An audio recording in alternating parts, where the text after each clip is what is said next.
Bonjour YouTube, je vous fais une petite mise à jour très rapide sur ma tente Hilberg Anaris. J'ai fait 3 nuits dedans et la première nuit il y avait des trucs qui me plaisaient pas trop.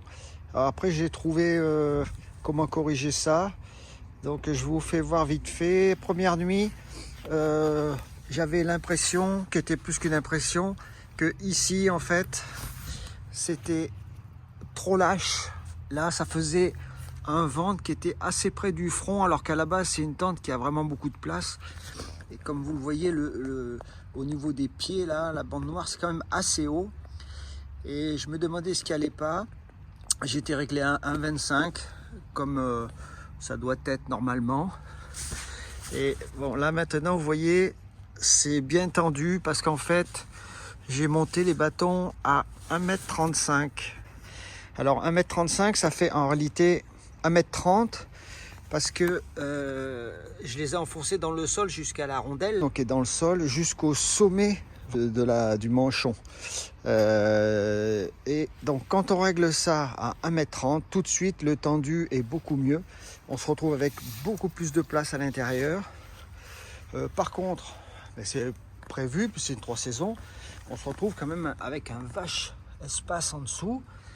C'est sûr que ça circule bien hein, au niveau de l'air.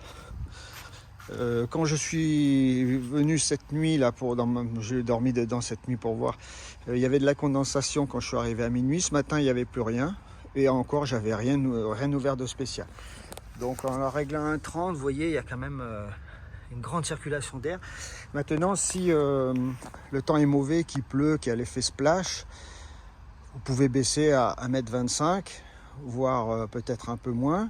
Et là, vous avez les pans de la tente qui touchent jusqu'au sol, ce qui fait que après, on s'embête plus avec la guideline. Là, on met directement la sardine ici, et ça va au niveau du sol. Par contre, ça respire moins.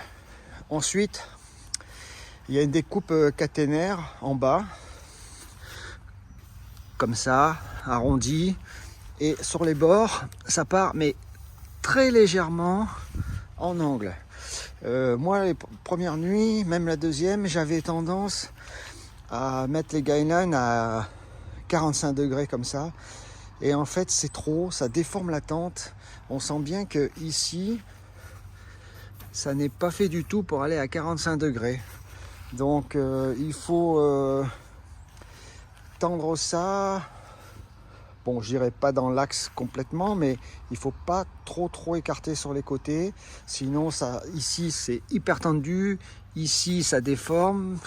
Au long terme, je suis pas très confiant pour les coutures.